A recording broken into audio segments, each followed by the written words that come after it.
Carl probably mentioned the new parts that have come in from the factory. Well, they're all fitted and good to go. I hope they do the trick. Hello everyone and welcome back to my F1 2019 career mode for the Hungarian Grand Prix today at the Hungaroring. And look at all those upgrades coming onto the car, both on the chassis and aero side of things. Massive improvements all round for us heading into this one. So I'm looking forward to seeing how the car is and how we can perform against the other teams. This should be a very good round for us. Obviously, Ferrari last time broke the streak that we had as the Racing Point team with a 1-2 for Ferrari in Germany. But you can see all the upgrades going on, durability upgrades as well going onto the car, so that will help us out with hopefully not having to take too many grid penalties later on in the season. But we'll see how all of that goes when we get into the closing stages. But we have once again the fastest car by quite a long way now, as we see the R&D chart there. Red Bull closing up to Ferrari. Toro Rosso haven't upgraded too much for quite a long time, and they're really starting to fall back from the mid-pack. But not too much else to talk about. Williams with maybe a minor upgrade there, as well as I think that's Mercedes rather in fourth place, making a minor upgrade as well, but not too much else to talk about on that front. But anyway, let's get into the race, see how it goes, or the qualifying session rather, and see where we can start the race.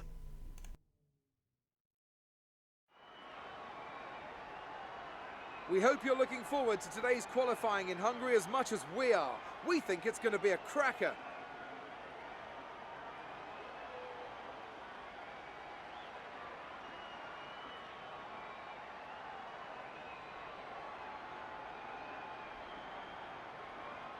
This is the kind of track that eats rear tyres for breakfast, or so I'm told by more experienced drivers than myself. No matter how good a driver is at managing their throttle application to limit rear slip, they can't always overcome a car that's inherently bad at looking after its rear tyres. Here we have a lot of low-speed corner exits, which means a whole load of energy, heat and tyre wear.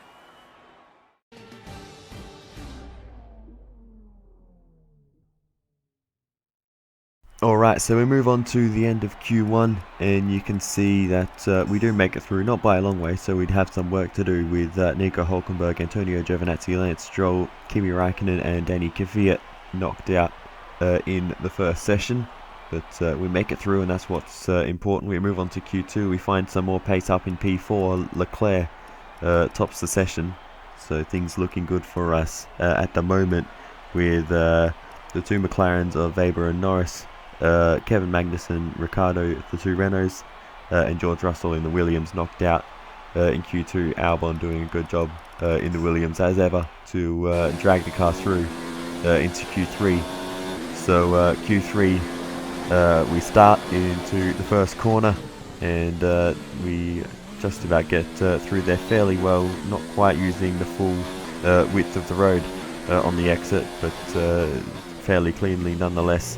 And Hungary, for me, as long as we get a clean lap in without making any mistakes, I'll be pretty happy with that. It's never been a circuit that I've felt 100% confident with, a bit like Hockenheim. But hopefully throughout the weekend we can continue to improve. But very aggressive over the curbs there through the middle sector. But this lap is coming together okay, it seems. But a few little mistakes here and there costing us some time. But on the whole, I feel like this lap should be pretty decent. But we'll find out when we get to the end of the session. This will be my only lap in this qualifying session. So that is just the way it's played out this time, unfortunately. But as we continue on through and to the end of our lap, a bit of a mistake there into the last corner. That would have cost us some time. Not getting the front turned in at all into that corner, but we go fastest for now. We're all ready for tomorrow's race, but before we begin, let's have a quick look at those who will be fronting. But end of the session, P9, and a terrible qualifying on the whole. So let's hope for more in the race. We've seen some astonishing Grand Prix here over the years, haven't we? The drama of 2015 is a recent example. Jenson Button's first win on a wet track in 2006, or in 1997, Damon Hill's heartbreak in the Arrows after a late gearbox failure cost him what would have been the team's only ever victory. What a wonderful place this is to come racing today. We're northeast of Budapest for the race today at the 2.7-mile Hungaroring circuit. 14 corners here, 8 to the right and 6 to the left, on a track where downforce is king and passing is notoriously difficult. And it's an absolute pleasure to be joined once again by Anthony Davidson. Let's talk about the scientist. What do you make of their performance so far this season? It's been a really solid year so far. There have been some incredible standout performances, but what's really impressed me has been the consistency. With this kind of form, I'm expecting another great race today.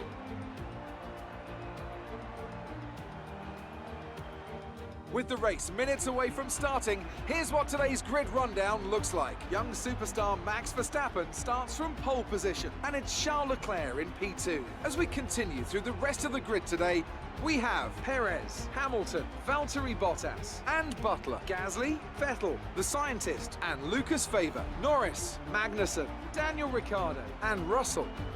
ALBON, they've taken a grid penalty. Hülkenberg, Antonio Giovinazzi, and Lance Stroll. Raikkonen and Daniel Kvyat completes the grid. Now it's almost time to lights out, so let's go down to the track.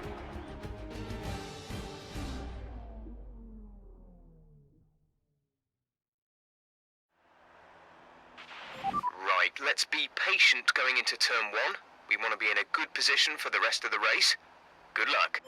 I do want to be in a good position for the rest of the race, so I don't think I'm going to be patient. I want to go aggressive today and try my best to make up for this bad qualifying as soon as possible, because otherwise we're just going to get stuck in traffic, and that is not something I want. So strategy will be 2-stop soft to 2 sets of mediums, no real surprise there, but we get ready for 5 red lights. And it's lights out and away we go for the Hungarian Grand Prix. It's an alright start for myself, a really good one for Vettel, and we just have to try to find a gap. We look left, we go to the right, down the inside of a whole bunch of cars, and we move our way up into about 4th or 5th position just in the first corner. So that is a really aggressive start for us, and we go down the inside of Perez in the Ferrari, and we get that position as well.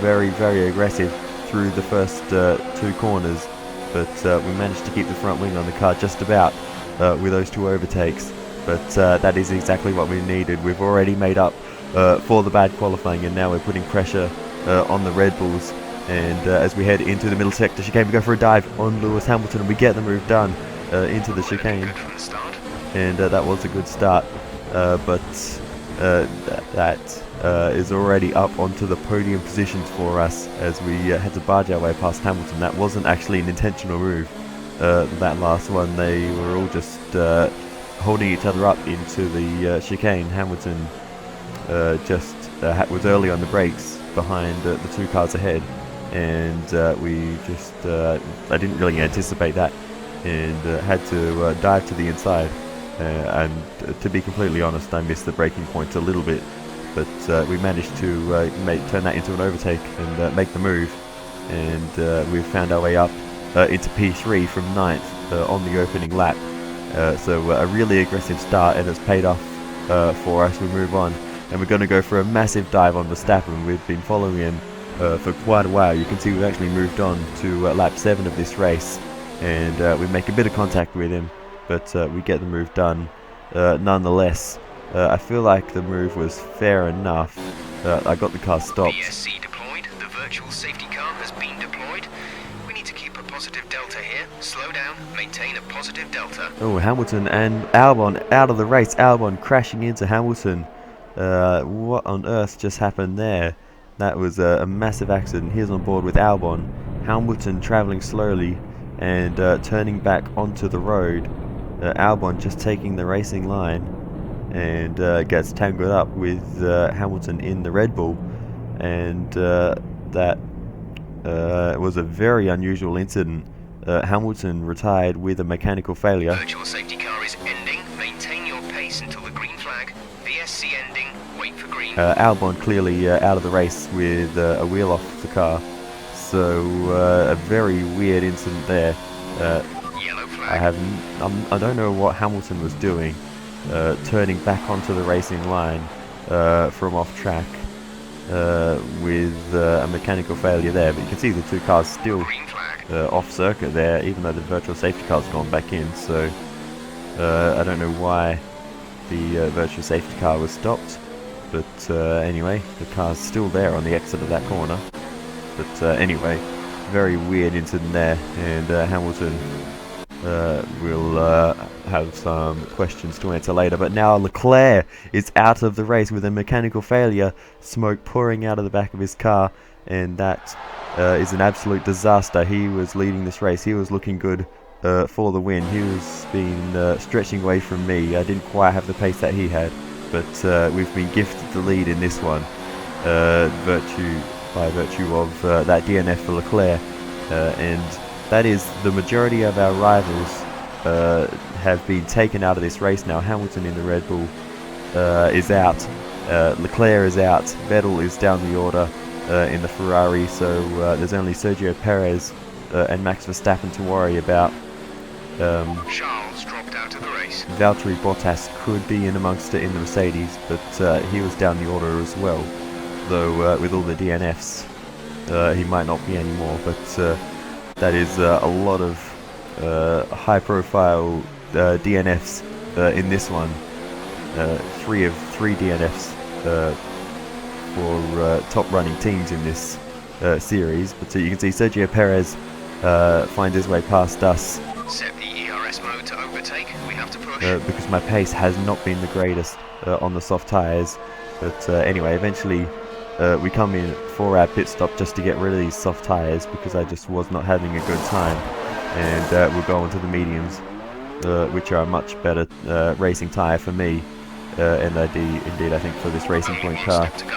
One stop left in this strategy.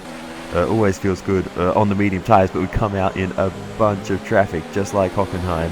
But unlike Hockenheim, there's not really a lot of overtaking opportunities here, so we could be in a bit of trouble as we send one down the inside of Kevin Magnussen, and we get that move done crucially very, very quickly, and we go round the outside of Lucas Weber and the Haas of Pierre Gasly, and that was more of a reaction than a intentional overtake. They were so slow into that awkward left-hander of turn 4, and we made the most of it as George Russell goes into pit lane and clears the road for us. So we didn't get held up too much, but we could have had a massive incident if we didn't take evasive action there to the right-hand side of Lucas Weber and Gasly going so slowly into turn 4. But as we continue on with pit stops being made, we'll see where exactly we re-emerge versus the cars we were racing against. Sergio Perez is ahead of us at the moment, but I don't think he's stopped yet. He's still on the softs. Max Verstappen is on the mediums behind us, and as we continue to move forward in this race, Perez does stop, but interestingly onto another set of soft tyres, so Perez is doing a 2-stop. Perez behind, they're on fresh softs. We think they've got one more stop. So yeah, Perez on a 2-stop on another set of soft tyres, so he clearly believes he has better tyre wear than the rest of us, as we're trying to hold him off through the first corner, and we just about do it on this occasion. And I'm not sure what's the better strategy. His tyres are really going to go off at the end of this stint and towards the end of the race on the mediums, but he has lightning pace right now as we battle away once again. And through the first corner this time, instead of going around the outside, we're going to try to get a switch back to the inside, but we don't quite get that done. But we're going to send it down the inside into turn 2, and we somehow pop through in first place as we switch to the other camera angle, and we just about hold on to the lead through that sequence. But Perez is really putting the pressure on in this race, and we're going to have to watch out for him. Because he is being very, very speedy at the moment. But for now, we're holding on. Reduce the ERS deployment, please. We need to charge the battery. as we continuously run out of battery power. Definitely an area of the car we need some further improvement on, but like I'm saying, we holding on for now versus Sergio Perez. They're slowing down. It seems like there's some kind of problem with their car. And now Verstappen has an issue, so that is another top running team driver car, you know what I mean, that has an issue. So that is almost everyone except for Perez now running with some kind of issue, or just flat out being out of the race in this one. Sebastian Vettel, I haven't seen too much of him yet. He's still down the order, I think, in the other Ferrari. So it seems like it's going to be a battle between myself and Sergio Perez, and for now it seems like we're holding on quite well. You can see we've got a massive gap now to the cars behind. So the soft tyres starting to fade away for Perez, and as I'm getting more and more used to racing around this circuit again and just getting the rhythm back around the Hungaroring, and as Perez's tyres die off, we are finding some lightning pace now, and we just need to keep pushing on. And really, this actually should be a pretty easy race win with a lot of our main competitors. We're monitoring somewhere on the ICE. Be aware that we will start to see a loss of power. Having issues, but now we've got issues of our own now. ICE is wearing out. This isn't really a massive power circuit. There are a few straights, but hopefully that shouldn't affect our race too much. In overall pace, I don't think it will be a huge issue, but in terms of if we're battling away with another car, that's where we could run into some issues. But for now, it seems we're approaching the pit window. You'll be on the mediums. Okay at the moment, with piles of space around us. But we come in for our pit stop. Perez came in quite a while ago, actually. So the soft tyres definitely not lasting as long as these mediums. So his last stint on medium tyres is going to be quite a long one, and he may fade back towards the end of the race. So here we go on to our final set of soft tyres. Valtteri Bottas goes past. He has another stop to make, so does Max Verstappen. Okay, stay clear of the white line on the exit. We'll receive a penalty for dangerous driving if you cross over into the track. And Sebastian Vettel is the car behind us, and I think he has another stop to make as well. So we are in a very good position at the moment. Sergio Perez nowhere to be seen on the radar. He's not probably too far behind in the grand scheme of things, but I think after his second stop he must have been held up in a little bit of traffic. First position, front of the pack. Perez is behind you. The gap to the car behind is 9.6 seconds. Great work. That's a new fastest lap for the race. So yeah, Perez a long way behind as we are finding more and more pace with the fastest lap as we begin to put a few cars a lap down. Perez behind. Okay, the gap behind is 15.6 seconds. Bottas behind. The gap behind us is 17.0 seconds. And yeah, that was Danny Kvyat there, and now we go around the outside of Hulkenberg in the other Toro Rosso, running a little bit wide, but we put him a lap down anyway, and can continue on with our race just about.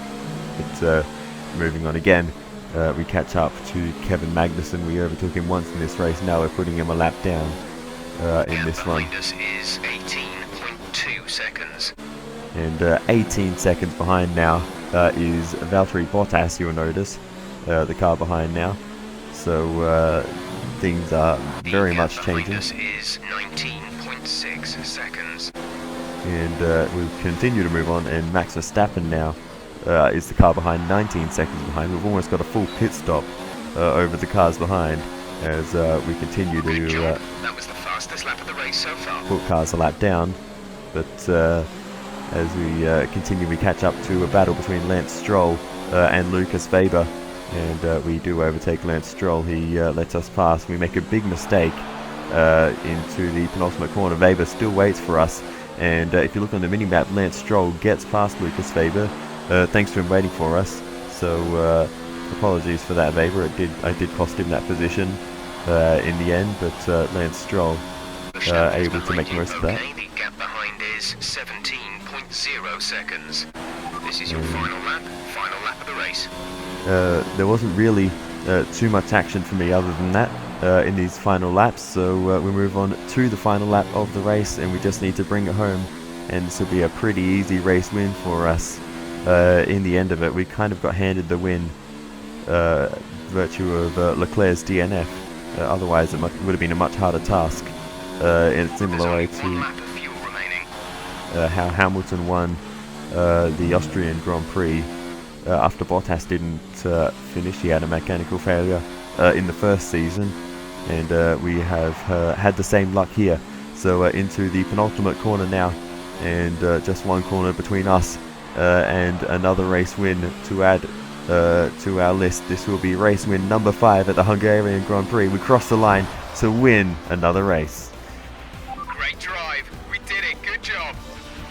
And Jeff, very excited about that one. P9 to the race win. You don't do that every day.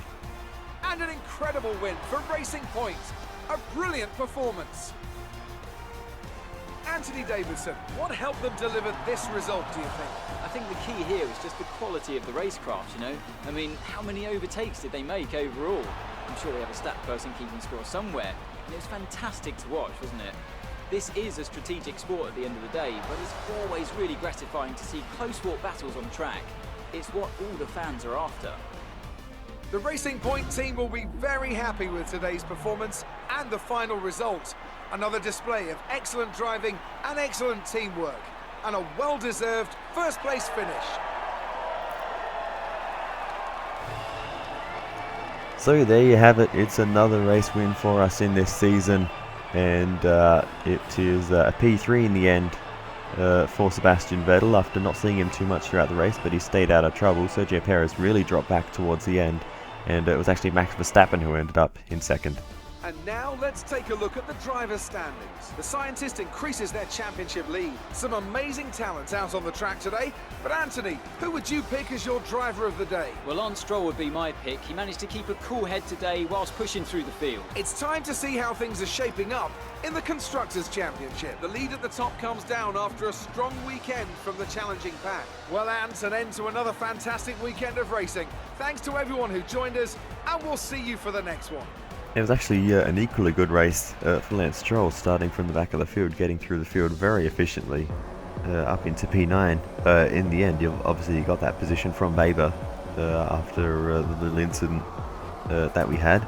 But yeah, really solid race for an AI driver to come through the field like that at a track like Hungary. But anyway, there's the aggressive dive at the start of the race from the highlights camera.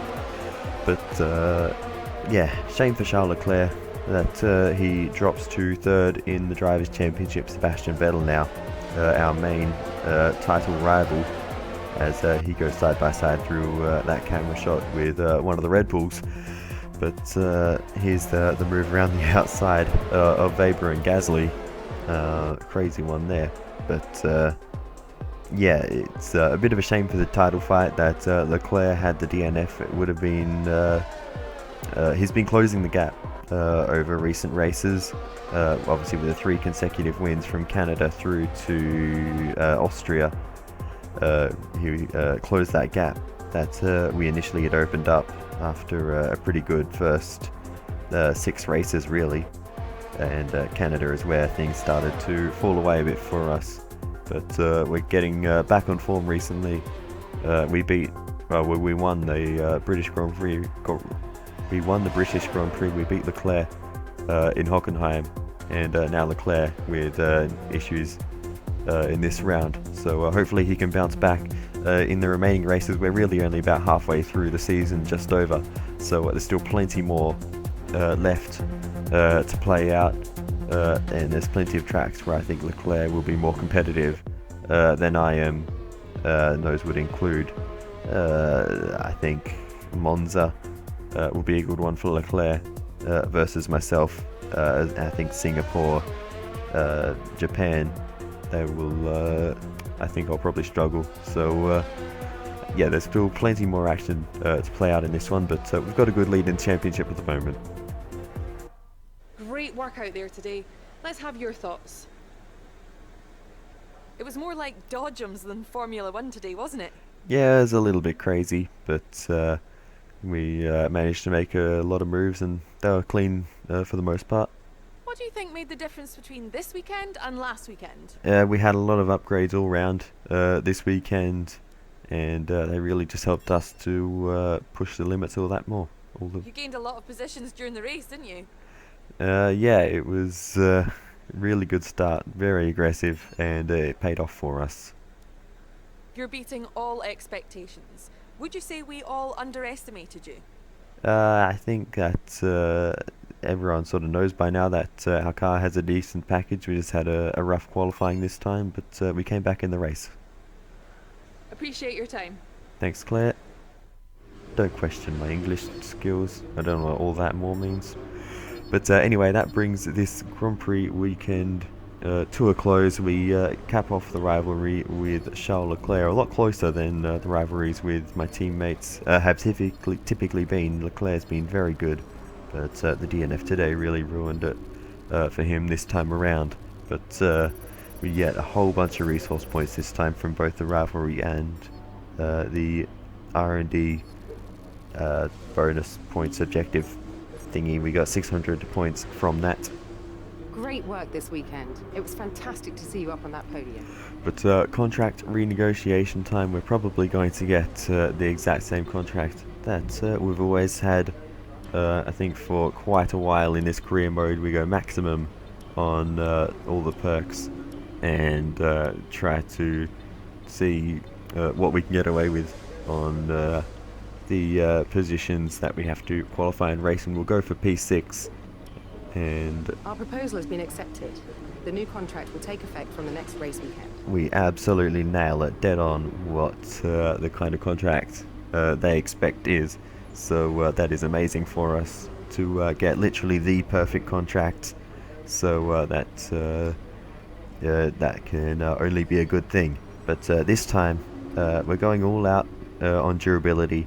We need more upgrades on the ICE, where with running higher engine modes with a more powerful engine now, the engine is going to wear out faster. We had those issues today, and we're not 2/3 of the way through the season and we're already have burnt out our second engine to the point where it's producing less power. So I'm going to definitely get more ICE wear along with a couple of other durability upgrades as well that we haven't done yet on the other components. The MGU-K and the MGU-H I believe are the other ones that we put on. But that is that for this episode. So thank you very much for watching, and I will see you next time. We'll put a new gearbox in the car because it is time for that. Anyway, see you next time for the Belgian Grand Prix. Very much looking forward to that one. It was a crazy one last season, so hopefully we can have another exciting one there this time. So yeah, thanks for watching and goodbye.